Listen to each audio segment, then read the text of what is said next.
How's it going, guys? It's Cass. So there's a few people asking me about how to go about crafting the rare items for my Flicker Strike of Power build. So I thought I'd take some time to make a guide walking through some of the more easy options that you can do to be able to play this build for a lower budget than the current budget that we are running. The main issue was that these rings got very expensive very fast because there wasn't many of the rings that exist with this amount of elemental resistance and with that amount with a ton of increased elemental damage with attacks. I got to the point where these rings were like 10 to 30 divines, which no one should be spending that much money for these rings. If you're spending that much money for these rings, you're probably going to lose out on almost all of it. So buyer beware, don't spend that much money on these rings. So how do you go about actually playing the build if you don't spend that much money on the rings? That's a good question, and it's actually fairly simple. These gloves have a high strength roll on them, but we don't actually need that strength roll for this build to function. If you take these gloves off and then look at your character, you're going to see you need 9 strength for this build to actually work. So what you can do then is you can go ahead and replace this jewel with a jewel that has strength on it, and then you're good to go. You don't have to have strength on your gloves anymore, and it opens up an extra suffix to make it so you have way less requirements of your rings. That also means that you can get a ring like this where it has a small strength roll on them, and then you can go about going the route of getting gloves like this maybe that have an open suffix so you can craft the resistance that you need. But that's beside the point. If you want to play this build for super cheap, I went ahead and went the route of making a build that requires no rare rings, but this build will make it so your chaos res is a lot less.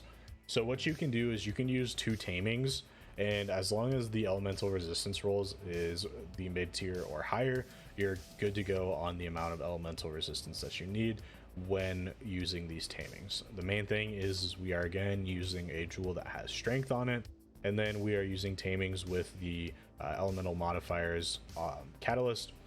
That this will probably cost you around 2 divines to go this route. And then the main thing is the gloves.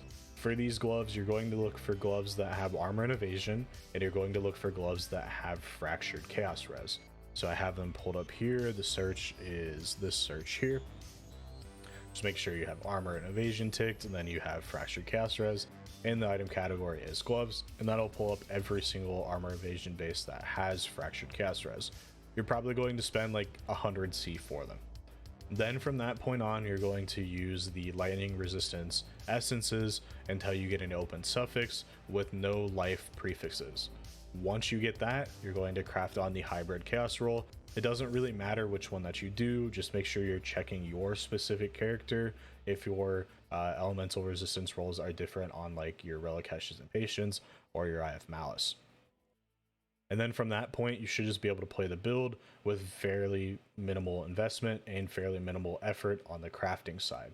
This will make it so your chaos resistance is over 0, so you aren't going to just die instantly to being poisoned, but you still might die to some degens and some annoying things that you wouldn't if you were using the rare rings because of the amount of resistance that you get. Right now, my specific rings give me like 60 more chaos res, but you don't need these specific rings in order to play the build. You can just use the tamings if you're on a lower budget. So let's talk about how you'd actually go about crafting these rings.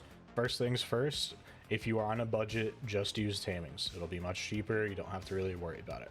But if you're dead set on playing this build and pushing it a little bit further, then or having higher survivability against chaos res, then this is the route you'll take. It's not going to be that fun or that enjoyable because it's not really that deterministic, but this is the process that I went about whenever trying to craft rings for my specific character. First thing that you're going to want to do is you're going to want to get an amethyst base that has a fractured lightning resistance roll. These will cost you around 20 to 40 C. Then once you have this, you're going to alteration spam until you get T1 elemental damage with attacks. This will take you around like 300 to 500 alterations if you're unlucky. At this point, once you have these 2 mods, you're going to regal. When you regal, you don't want to hit a life mod. So in this case, it's actually pretty good. We hit rarity. At this point, what you're going to do is you're going to go to your crafting bench and you're going to craft life on this. The reason why you're crafting life on this is because we're trying to block. We're blocking life in order to slam only a suffix. So we're going to slam here, and then the goal is to hit any elemental resistance that's like 20 or higher, and you're perfectly fine. So we're gonna slam. In this case, we hit accuracy. So then unfortunately, we either have to go again or we have to try to annul. We annul and we annul the wrong thing, you're gonna have to start over. Let's just go ahead and hope that we annul the right thing. Oh, look at that, we annulled the right thing.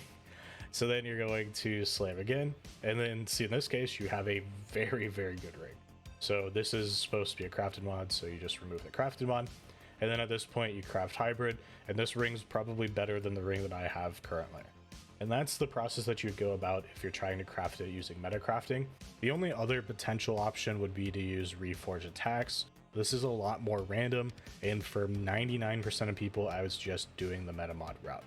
What you do is you just do Reforge attack on harvest, and you do this until you get elemental damage with attacks T1, and also you want to get a resistance roll on top of the fractured resistance that you have.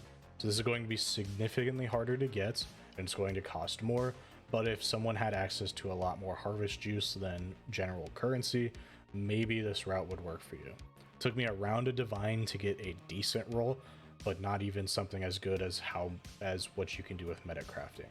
So for the most part, this option is only there for people that have access to harvest and don't want to do the metacrafting.